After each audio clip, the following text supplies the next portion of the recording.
Hello and welcome to the Ventura County Astronomical Society's January 15th, 2021 general meeting. My name is Reza and I'm the Vice President of Orange County Astronomers, reporting live to you from the International Space Station. OCA is happy to join forces with VCAS to make this event happen. Before we start the main talk, I would like to point out to you the ways in which you can interact with us. First is the raise hand function. Please go ahead and find the raise hand button and click on it. This is how we're going to applaud our speaker shortly. Let's check and see. Excellent. We have people raising their hands, and this is how we're going to use it to applaud our main speaker. Second, look for the chat menu item. This is how you can send us any comments you may have, and all the panelists will receive that, and you could interact with us if there's any points you would like to make. And third and last, please find the Q&A option on your screen and look for the Ask a Question button. This is where you can ask speaker questions during and after the presentation. Although I will be asking the questions after the presentation, you could send it out during the presentation too. And with this, I'm handing it over to Keith for his part of the meeting. Keith. Hello, I'm Keith Salvis, president this year and last year for the Ventura County Astronomical Society. Ventura County Astronomical Society members and Orange County Astronomers members, welcome. Glad to have you all with us tonight for our first meeting of 2021. Let's hope it's better than 2020, yes? What I'd like to do first of all, and this is for VCAS members, is that take about a minute and a half, since it's January, give a state of the club speech, get you all up to speed as to where we are, and then proceed on to introducing our speaker tonight, Hal Jandorf. So this is where we are financially. At the close of December, we have $9,900 in the bank, nearly $10,000, which is really good because this time last year, we had right about the same amount of money. Here's what's changed. We don't have any expenses. We do have our Alcor dues, which are about $450. And then we have our insurance, but we're no longer paying rent for the Moore Park College Forum or the Moore Park College Observatory. So our expenses are almost nil. What we did, because we can no longer loan out scopes either because they're stored at Moore Park College, we decided we're not charging dues until this pandemic is over. So we've got no money coming in, but we've got no money going out either. We started out last year with 145 members. Now we have actually 150 members. People joined even though we didn't have anything going on. The other thing is we extended this as an offer for free membership to people that want to join and check us out. Since we're not able to really give the services that we promised, we might as well open the doors for other people to sample our membership. I hope they're with us tonight. And as of today, we have 30 trial members. So there is a lot of interest in astronomy over here on our end. So that's where we are. Where we're going in the future, Reza and I are talking about having a more formal tie between Ventura County Astronomical Society and OCA. That could be as much, right now, we can't actually do anything, but as soon as we're able to rent the observatory at Moore Park College, and you saw the pictures as we started up, you're all invited. Absolutely. And if you've got anything going on, you want our help, we'll be there for you. I'll put out the word. That's where we are right now, informally. But Reza and I are going to talk to where we can actually become possibly something like sister clubs of all of the organizations that are in Southern California. There seems to be a natural bond between our two clubs. being that Hal has been a speaker for you before and you're looking to have him as a speaker again, and we are willing to share him with you. We're not selfish at all. Astronomy is for everybody. And I will get to introducing Hal in just a moment. I'd like you to know that I'm joined by our Vice President of Observations, Matt Gusky. Thank you, Matt. Todd Mitchell, our calendar committee, who put together our calendar yet last year, celebrating the women of astronomy. Our membership coordinator, Beth Riggs, is here tonight.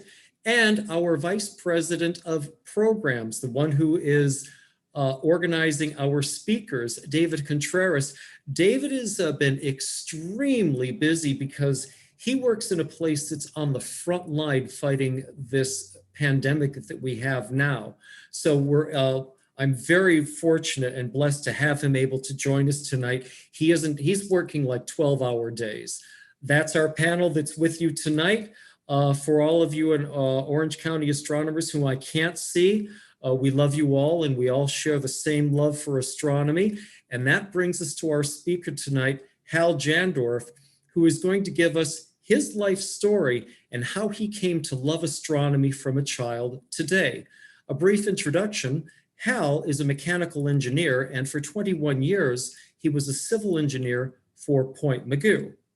He has spent 37 years as a part-time teacher of astronomy, teaching at both Moorpark College and Valley College.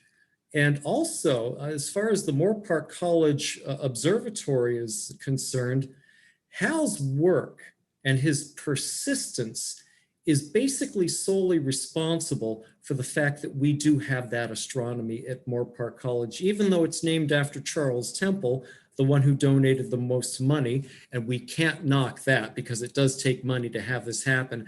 Hal is the one who actually made that observatory come true.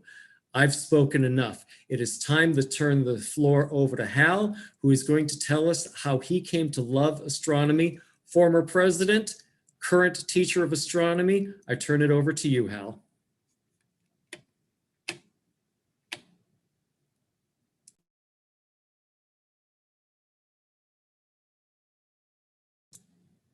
Hal, unmute.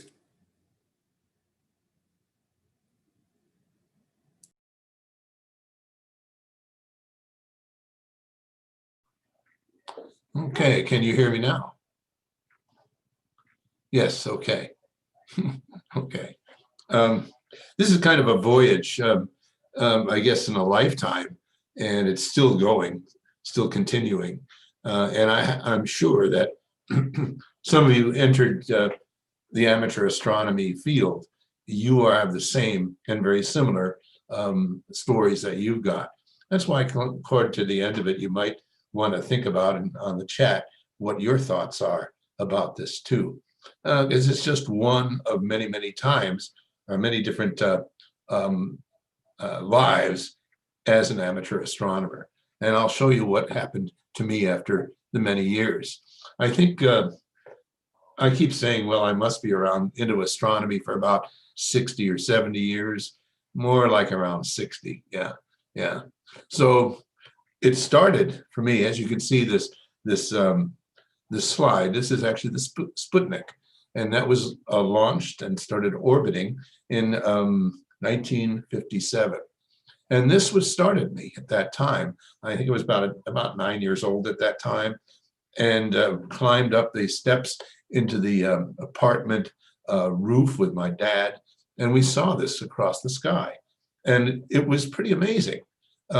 This was New York, though, in this case, and there's a lot of stuff in the city itself in astronomy, and not only astronomy, but museums, tremendous amount of science entities there in the city itself. Really, it's kind of fate for me that started this. I know my brother passed away about a year before I was born, so I never saw my brother. He was into sports, and he was 10 years old at a camp, and that's at summer.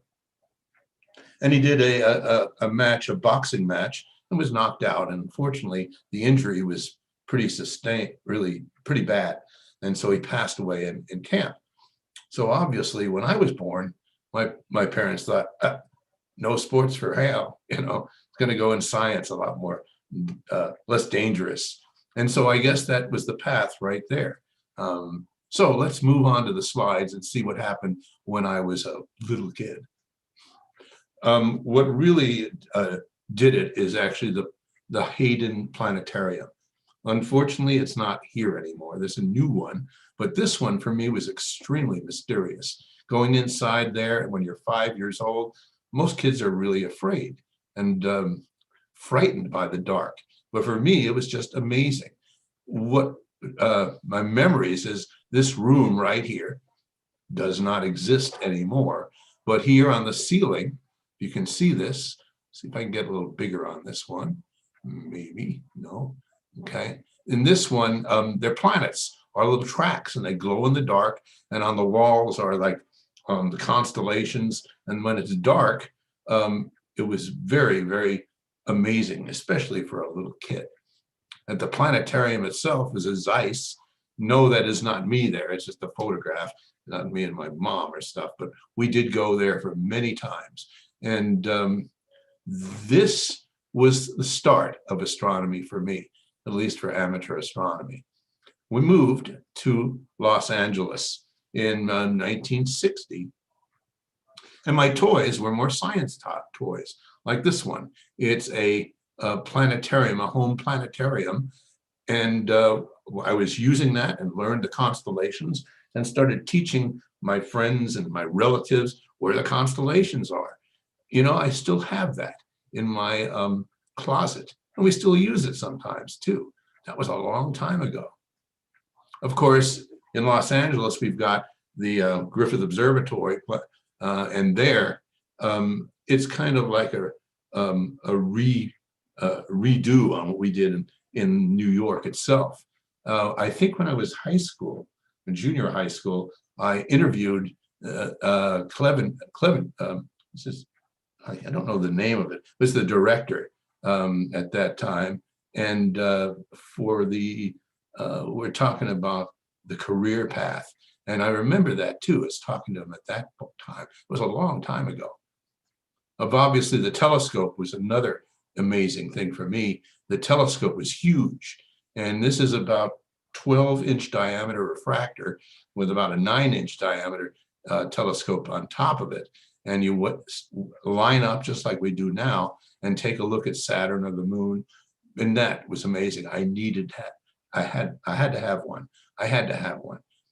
So I started looking at about 12 years old, looking at some of the ads, like this one, Unitron at that time, an amazing instrument that you could get, and pretty expensive, but it must be cool. It has to be cool. I mean, obviously you have to smoke too, as you can see, must be. Then we got these ones right here, about $550 for this. I wanted to have one of those. Of course, with the cost right now, it'd be more like about $5,000. That's way off of my budget as a 12-year-old. So what I wound up was this telescope right here, which a lot of people wind up with this in the beginning, that is. It is a 60 millimeter, 2¼ inch diameter refracting telescope. I remember it was about $40. And it's a terrible, terrible telescope as a beginner. But I had to use it, and I was thrilled by the views of Jupiter and Saturn. I was at the top of the roof of an apartment in Los Angeles with this just every clear night, which is amazing. In 1961, I was looking as a conjunction of Jupiter and Saturn. And I thought, I wonder what's going to happen next time. Well, I remember it about 30 years after that. And this just happened a few months ago. And I was photographing it again, this time the conjunction and one of the closest conjunctions of Jupiter and Saturn. But of course, it was not this telescope, though. But I was amazed, just here coming the same thing. What was amazing for me, though, was the size of Saturn and how tiny it looked. And it was real. It was not a photograph. When you look through it, it is the real rings. And actually, I use that when I teach as kind of a gauge of the excitement that the students have.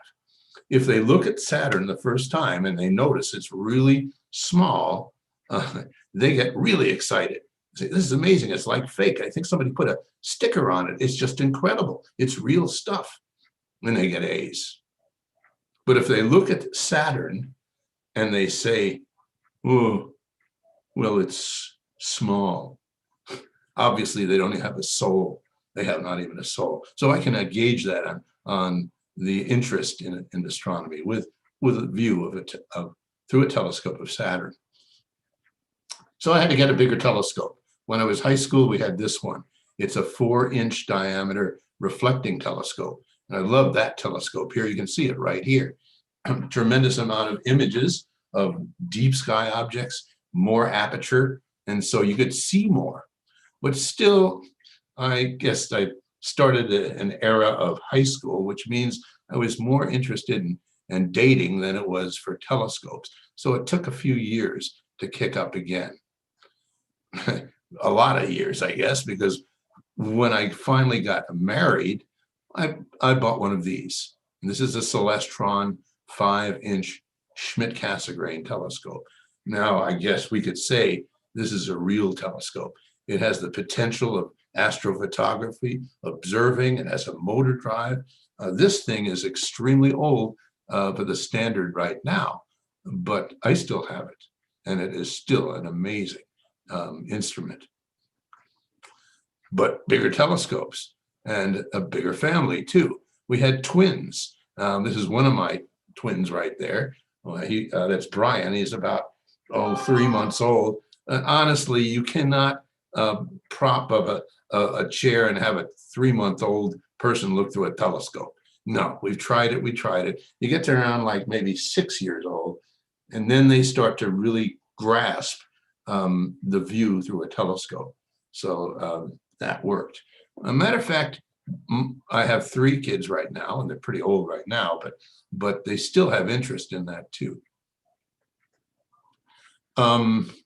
Many years ago, we used the Celestron 8 telescope in the snow right here at Mount Pinus, and that was my favorite spot for doing astrophotography. And that is about 9,000 feet elevation, and it takes only about 2 hours to get there, to get out of the light pollution. But I needed bigger ones. Probably about 20 years ago, we got this 20-inch diameter Dobsonian. It was huge. For me, that was huge. And you could climb up that ladder and look in the eyepiece, and it was amazing. I remember the first time I did that. We were at Mount Pinus setting it up, and the first view was a globular cluster called M13. Climbed it up in the dark and looked at that, and I was staring at it with my mouth open for about 5 full minutes to see the incredible view with such a big telescope. And I forgot I was on the top of the ladder, and I backed off and fell right on my back on the ground. So you notice that astronomy can be dangerous, as you can see. Let's try the next one. It's getting pretty heavy and it's a hassle. So I wanted to get a little more into astrophotography. So about 10 years ago, we got this. It's a 5-inch diameter refractor, pretty heavy mount, that motor drive. And that's where I really started taking photography through the telescope. And you'll see some of those in a few moments. Of course, when you get older, you have to kind of downsize, especially with telescopes. I can't hang these or drag these things around anymore. It's too heavy. So now the biggest telescope I have is a 4-inch diameter telescope right here. And now we're using that. You'll notice the background. This is Borrego Springs. I'll mention this in a few moments too. We use that as a nice area to observe. I think, Keith, you've been there, and it is amazing. And it's nice and warm at night, which is pretty nice. So then we get into astrophotography. Yes, this is my first camera that I used. When I was high school, I hooked it up with that telescope, that small little telescope, and took photos of the moon. And it actually worked out. We worked a little darkroom techniques with that too. And the images were fine at that time, but we had to get something better. You get older, more expensive SLRs like this, and this one is a Minolta. Most of my film, and by now, you know what film is, by the way. We use digital now, right? But most of my images were on film with this camera right here. But we had to change. For digital, my recent one is the Sony A7, and it is digital. And boy, it's like learning astrophotography again. Totally different techniques on that, but the potential is so much better. Now, my students, they're thrilled the fact of taking photographs with their cell phones. All you need to do is put it on the eyepiece when you're looking at the moon, and the images are great. And they literally are thrilled. They pass them out with Facebook to their friends and relatives, and they think they're God or something. Just how did you get that? Well, it's really easy. Unfortunately, for photos of the moon is okay, but when you're talking the planets, it's a little bit more difficult, and it's extremely difficult to get deep sky objects. So really, the moon is great with the digital, or I should say with a cell phone like this. Here's some of the photos my students took. The crescent moon, and this one, a gibbous moon, just with their cell phone. And this one, I'm amazed too, with his cell phone. Look at this one. Pretty cool, isn't it? Well, yeah, I think I'm losing my sense on that one. My wife is into this too. She's looking through the telescope here, and she likes it because one of my sub hobbies is chasing eclipses. So she likes to likes the trips. And we've been all over the world to see this. And we use a very small telescope like this one to pack it up and just go to anywhere we want. But it gets pretty expensive. I hooked up with the Museum of Natural History as a guide, so I get to go free. And we spent about 10 years chasing eclipses all over the world with a small telescope. And all I need to do is show them how to observe safely and take their photos, and it was great. With the small telescope, though, you can create really great images of the moon, as you can see here, or the full moon right here. That small telescope is an 80 millimeter diameter telescope that takes all these photographs. It's so easy to pack it up too. But the eclipses are really spectacular. The same telescope, this one is the one last three years ago in 2017 in Wyoming, in Casper, Wyoming. You can see the diamond ring right here, some of the prominences, and the next one, a closer view of it right here. Wonder if we can get this larger. See if I can try this. Try this. There, maybe that does it. You can see a closer view of one of the prominences right there. Okay. Yeah, let's see. Try the next. Also, we use Photoshop. This is an eclipse I did in the Greek Isles. We were actually on the ship when we did this. So I used his Photoshop to put the Acropolis right here in the foreground, and we put the eclipse in the background. So it looks pretty cool. I don't know, it's not really cheating, it's art, right? If you so. Small telescope though, I love taking photographs of lunar eclipses. And there's going to having another total lunar eclipse next, I think it's this year. Yes, I think we will have this year. That's going to be fun to see. Now, I was an engineer at Point Mugu for 21 years, and it was time to leave. I was still teaching, though, in astronomy, but unfortunately, the timing was bad. Okay, there I decided to retire, there were no jobs at that time. The recession, remember that? The recession, right? The only thing, and matter of fact, there are few classes at the colleges too. So we decided to teach little kids, that is elementary schools. And they paid us for doing it, a whole whopping $50 for one class, including a star party. And so they loved it. It's incredibly, cheap for what we've done. And they keep calling us. I don't have time for this anymore. And they keep calling me to go and do it again. We showed them how to use the constellations, showed them the power of the sun, made them arsonists, as you can see right here. They use these filters so they can look at the sun safely. Oh, kind of like a cult, solar cult right here. I love that kind of stuff. Showed them the phases of the moon. Well, actually, I do use this in teaching in college too, but we kind of moved it into a younger set, as you can see. The length of the entire solar system in the model of what we did here. Well, that amazes them too. Now, there are many just not only teaching little kids or college kids, we also went to the mountains with groups just for fun. This here, you could see again, this is the roof of the planetarium at Valley College, where we're using the students. They had 8-inch diameter telescopes there, and they still have them, and I still teach there.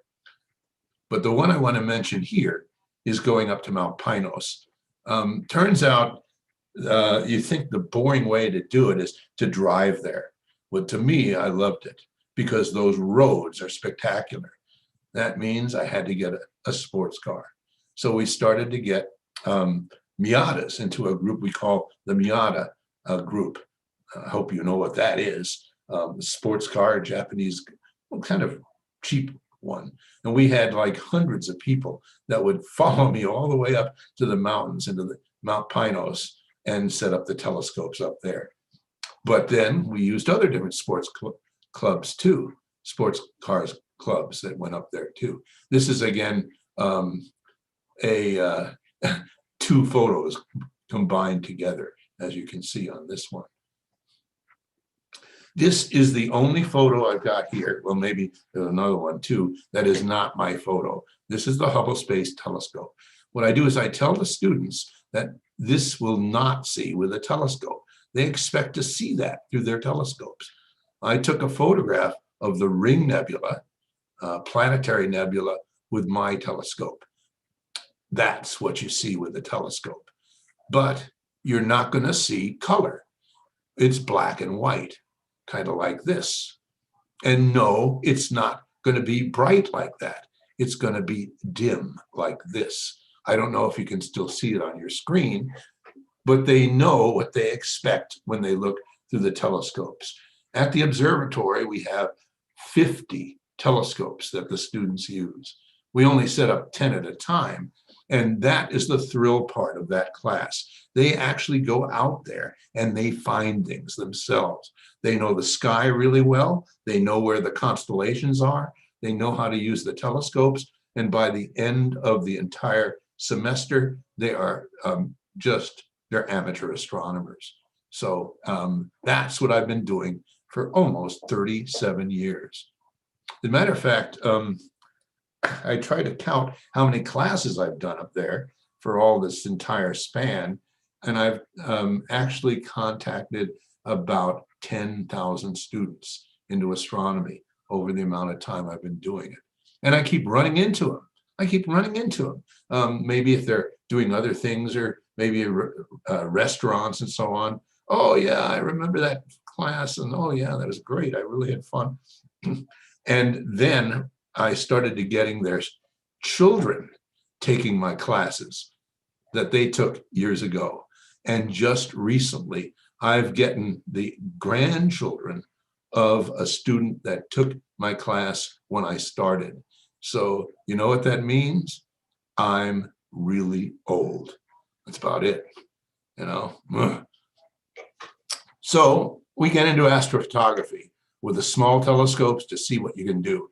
Andromeda Galaxy, the Seven Sisters, which you definitely can see it in the sky right now with no light pollution. Orion Nebula.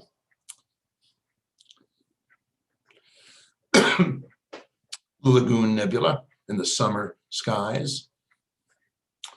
The Trifed Nebula, again, this all here was with a 4 or a 5-inch telescope, either at Mount Pinus or Borrego Springs.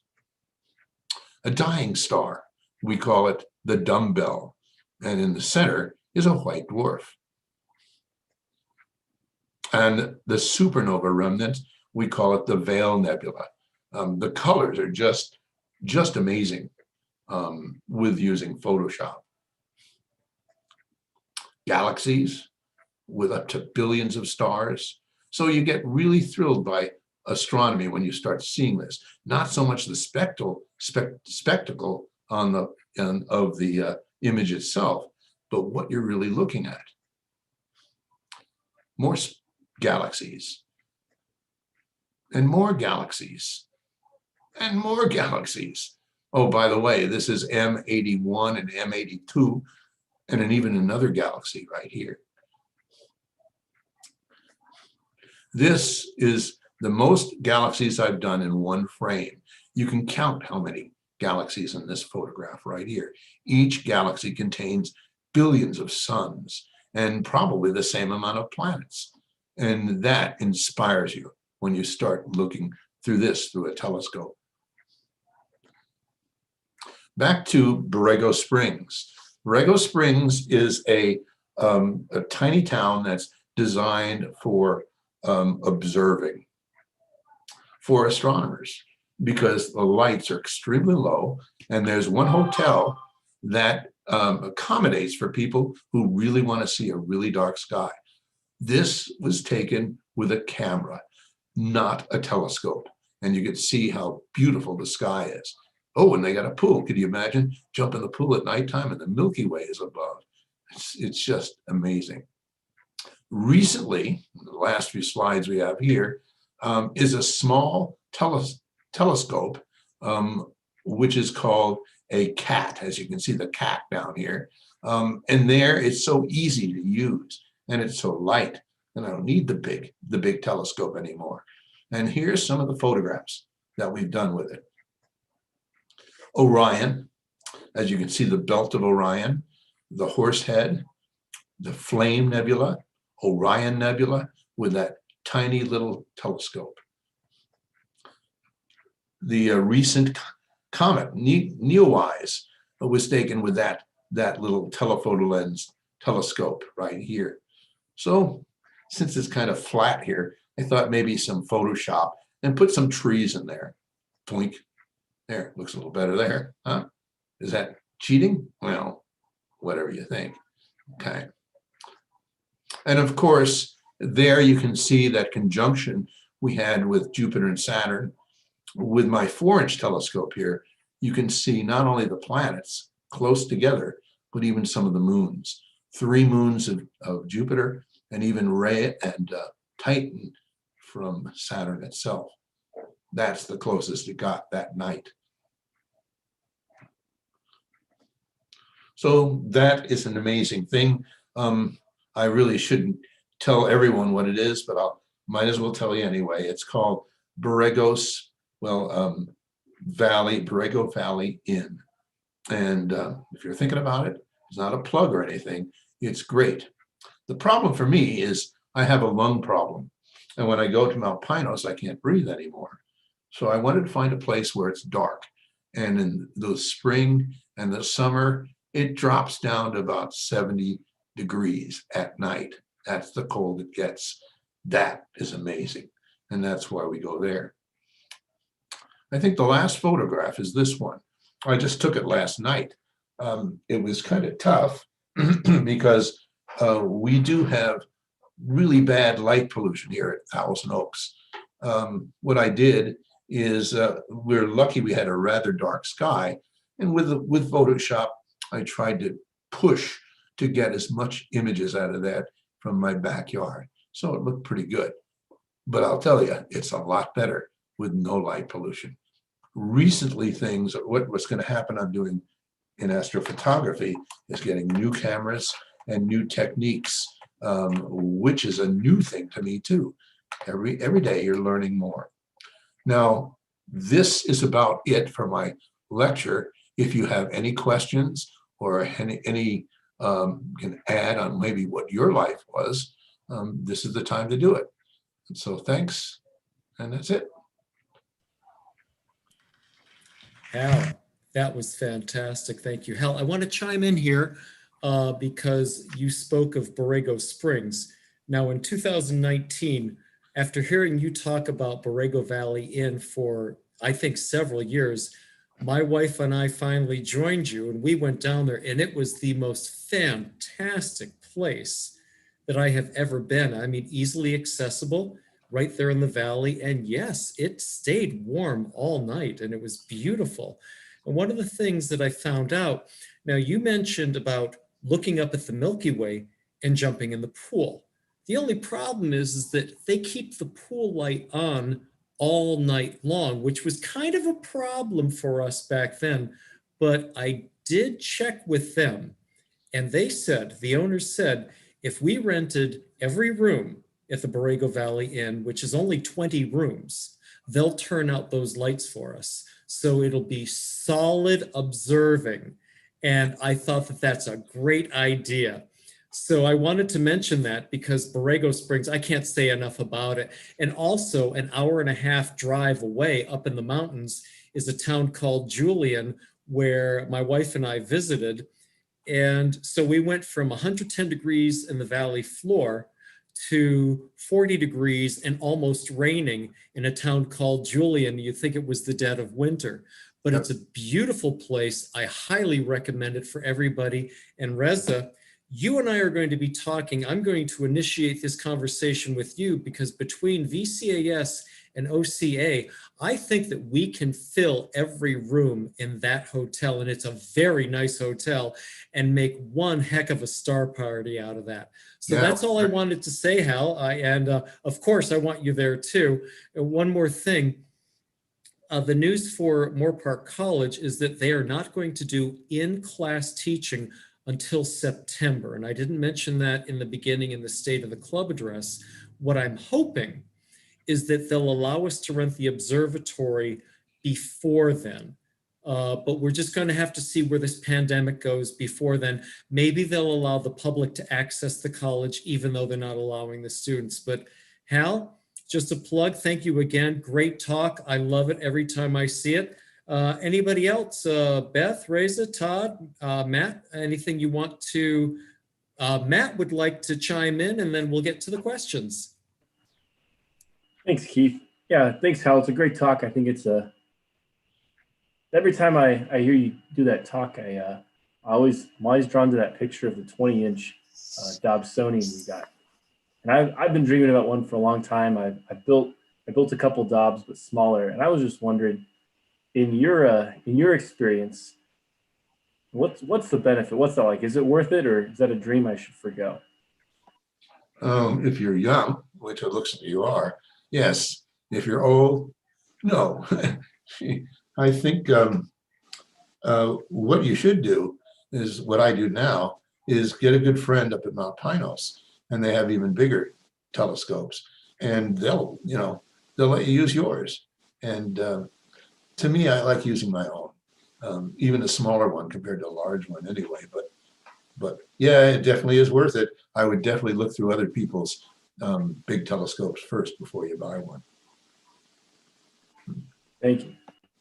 And for all of you who are watching right now, Matt Gusky did do a columnation video, and it's on our YouTube page. If you want to see how to columnate a Dobsonian, go to our YouTube page. It's just under 2 minutes long. Matt, you did a great job with that video too. Really informative, very well laid out. Okay, again, thank you very much, Hal. That was a fascinating journey. I'm glad I was here to hear it. And let me remind everybody that the Q&A is open and you could send us the questions. Before we go into questions, we have a comment from Margie Bartolomeo that they say they have had the same experience as you, Hal, going to the Hayden Planetarium in the 60s. That's great. And I believe, you know, the space race had a great deal to do with sparking interest internationally in astronomy. So let me start by my own question, and let's go to the image of your wife with that telescope. I noted two different things about that. First of all, you had the laser pointer as the finder. Is that something you did yourself, custom made, or is there something off the shelf that can be used to mount the laser pointer? I use the laser pointer in my backyard, and of course I don't point it to airplanes, but at least so much easier. It's compared to a normal finder, and I just put it right through the rings on that, and then it's so much easier for me. And is it easier to align it than a normal finder scope? Or yeah, okay. It's just even easier, a lot easier. So I use that. Can't use it at as the students in their telescopes, because they might make a mistake, and that's the problem. I do use it for pointing out the stars when we're at the observatory for the students and the public, but as it works really nice for pointing things with the telescope. And also you had a DSLR attached, and then there was like a edged viewfinder attached to the DSLR. Oh yeah, the small telescope one, is that good? Yes, the one with your wife in it. Oh, that one. Oh yeah, there's a I think, what is it, finder scope on it, or that you're talking about, or? Yeah, so you know how a DSLR, you have to put your eye on it, but there was some other thing attached to the camera. Oh, it's a right angle thing. It's a right angle. Yeah, I don't think you need that anymore. That's an old camera, and it used that, and you still could. But right now, the newer cameras, they have a screen that you can swing up, so you can look down on it instead of into it, and that is so much better than that right angle thing. It's kind of like a right angle thing for the cameras, which I used for a long time. And you also meant that they paid you $50 to teach that course. Is that $50 per session, or is that for the whole semester? It was for the entire thing. In other words, for that class. And so usually it's 1 or 2 sessions inside, and then a trip to the observatory. And we're talking about like 30 kids. So that, how much is it per kid? You know, they really loved it, you know. So, but what really got us is the entire school would have won it. So each class would get $50 for each class, and each one is 30 kids, you know. That racked up, you know, so at least we can eat now. You know, so that did. There is one class that keeps calling us up, and it's in Santa Paula, the little red schoolhouse, really old school, and have really, really nice people there, and the students are incredible, and they keep calling me to go there every year to do a lecture there. So, but yeah, that's a lot. That's like years ago we did all those. Thank you. And also, one of the last telescope you showed, a CAT telescope, is that really a telescope, or is that like a lens that you attach to the camera? Really, it really is a telephoto lens, but they call it a 51 millimeter CAT. As a matter of fact, I can show you it right here. Oh yeah, that would be nice. Yeah. Thank you. That's the little case right there. I don't know if you can see that. It goes a little bit behind the way, but yeah. This thing off here. Oh yeah. Hang on a second. Go to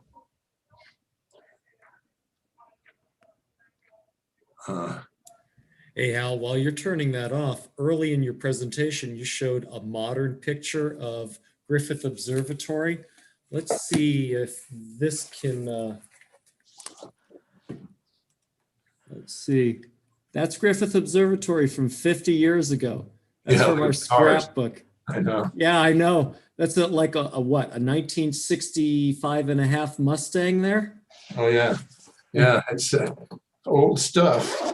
You know what? We were young back then, but that's why I turned my camera up for a while. I had to go look this up so I could show it later on. Really interesting stuff. This is the telescope right there. It's pretty tiny, but the lenses are so sharp. I cannot believe it. And it's one of the good ones they've actually got right now. A lot of people, very popular. And do you have the F number on that? It's F5. Okay.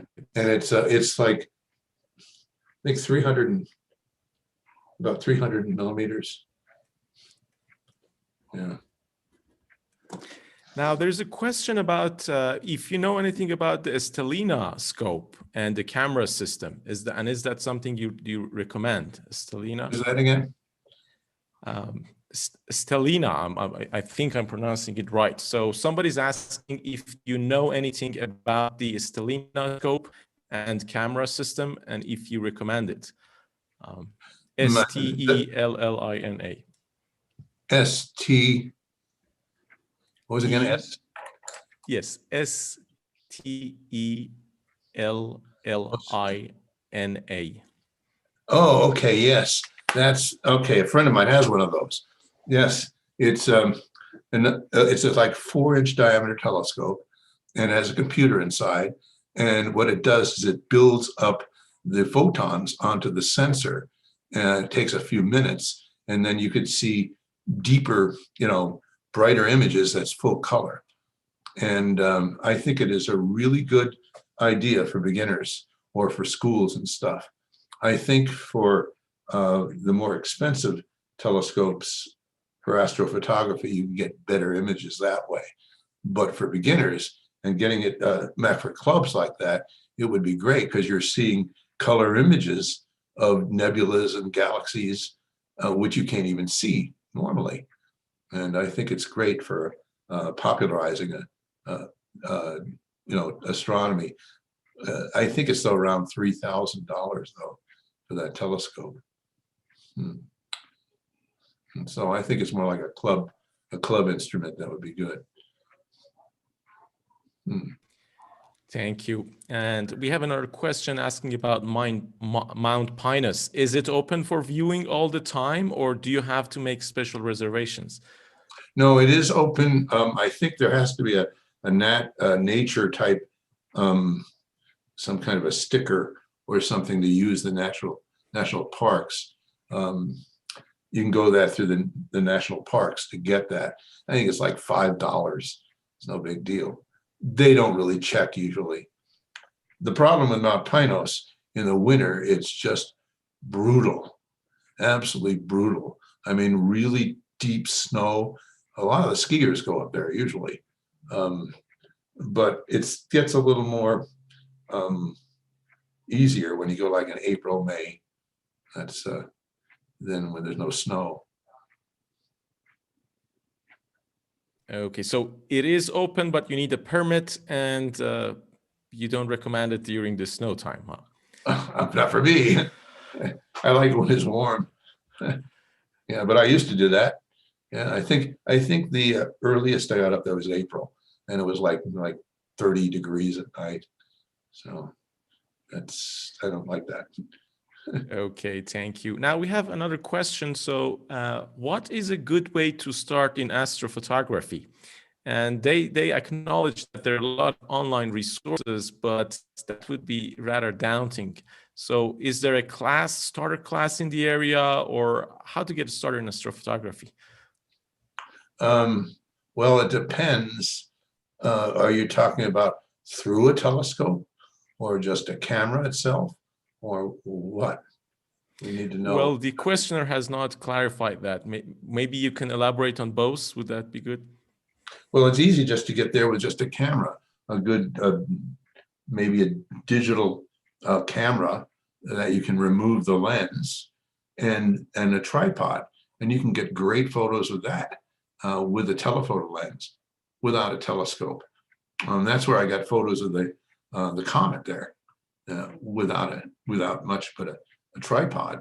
So it's pretty easy that way.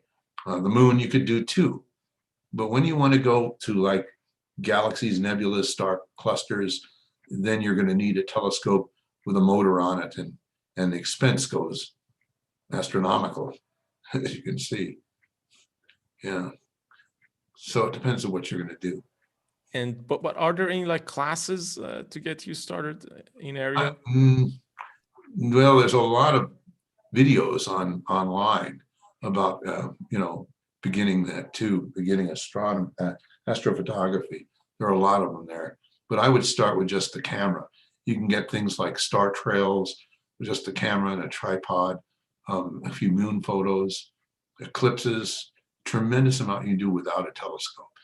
But when you're talking about a telescope, then it's going to be expensive. Okay, thank you. Now, we have another question about the total eclipse over the US on April 8th, 2024. How are you preparing for that? What would be the best location to observe it? And how people can know more about it? The biggest thing for me to prepare for it is getting our shots so we can survive. That's what I hope we're going to be alive on that. But I would aim for like Texas, because that's an area where it's more like a desert type and better weather. Aim for the ones that has the best weather. And I think that might have been the best. If you go farther north of that, and you're talking to April, the weather's pretty various. It changes. And so I have to look at what the best areas to do to see it there. And in terms of preparation, you mentioned getting our shots. In terms of equipment or other stuff, do you have any recommendation? Well, the one I use is a small telescope, as you saw that one. That's what I've been using all the time. But you can do that with just a simple camera. I'd recommend to just watch it first and get someone else take the photos, because you're losing the entire experience by sitting, looking through a camera view instead of actually seeing the real thing. I would say the first time, watch it and get somebody else to take the photos for you. That's great advice. Thank you. Okay, so we do have a couple of more minutes if people want to send in more questions. Let's turn to panelists. Do you have any comments or questions to ask? I wanted to respond to Marge Bartholomew, who wrote, "Count me in." And I think she's referring to the idea of we descending upon and overtaking Borrego Valley in sometime. And I'm really looking forward to that too, Marge. I'm hoping that, I don't know if it's going to happen this year. I really do want it to happen this year. But I wanted to respond to that. Oh yeah, she's saying yes, she was exactly talking about that. So I want Hal to be the person to be there. I'll make all the arrangements. I'll coordinate between the two clubs. Reza, you and I will talk more about it. But when it's time to go, Hal, you be our tour guide. We'll take over. We'll get all the lights turned off, and we'll have ourselves, we'll show Borrego Springs just how hardy astronomers can party. Yeah, that'd be good. I think we're going to have to wait till we all get safe up there,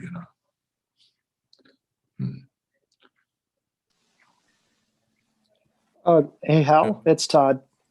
You had mentioned in your last talk about a friend who had written an astrophotography book. I don't remember the title of the book or who the friend was. Do you happen to, does that ring any bells? No, I don't know. I picked up one from the bookstore. It was like $30 and great photos, but it doesn't really explain how to do it. I was kind of disappointed with that one.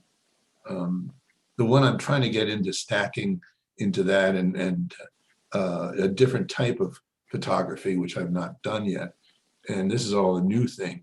It seems to me right now, if I go to Borrego Springs or anywhere and put the cameras you saw and you push the button and take the photo, this is really old stuff, really, really old stuff. Right now, what they do is they take a different type of camera, which is a cooled camera, because right now, Borrego Springs, it's so hot at night, the sensors gets a tremendous amount of noise. It kind of disturbs or somehow messes up your images. So the first thing, it has to be a special camera that's cooled, and they sell those now, and there's no big hassle on that. Then what your idea is, there's some kind of box, an electronic box, a computer that literally takes the photos by itself.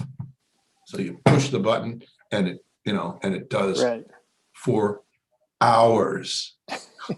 So you go home, go watch TV or whatever, or set up another telescope, and so you're getting a 3-hour work on that stuff, and it takes small images, but what it does is it stacks all of them and combines them and integrates it, and does all this stuff automatically, and then you got your photo.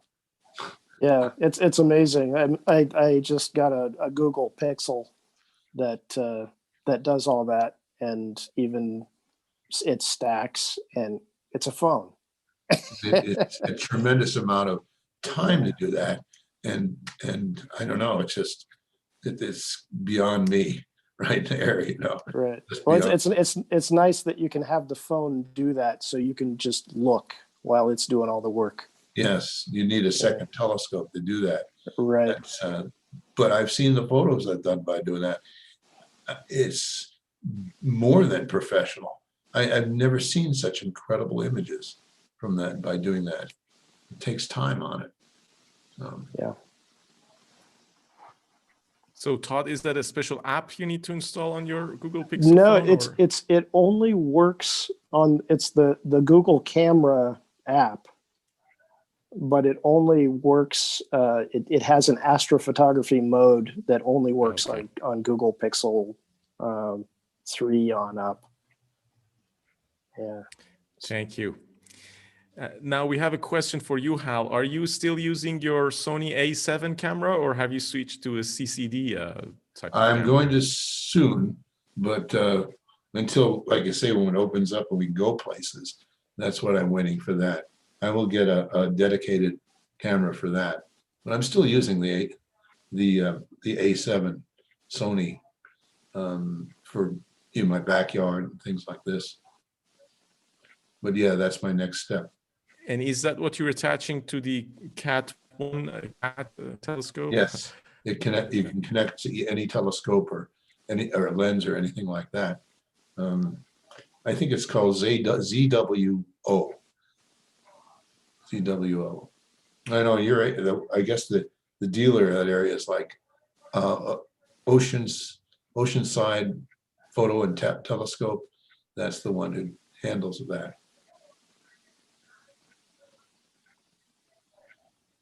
Excellent, thank you. So we have gone over all the questions, and let me do a last call for questions and see if anybody from the panelists have any other extra questions or comments. If not, then I believe we are all ready to adjourn this meeting.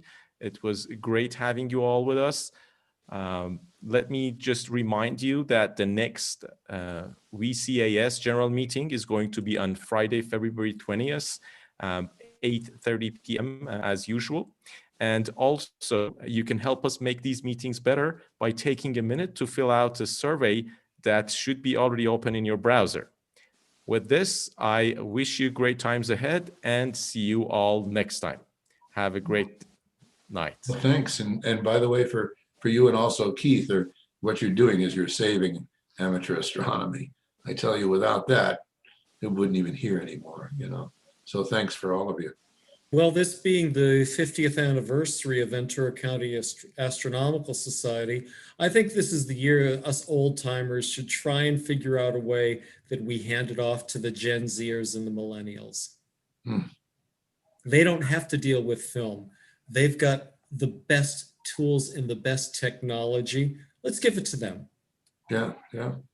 All right. Orange County astronomers, Ventura County Astronomical Society, thank you so much for being here tonight. Reza, thank you once again for your technical wizardry. You are the man behind the curtain. Thank you. Thanks. Good night, all. See you next time. Bye. Good night.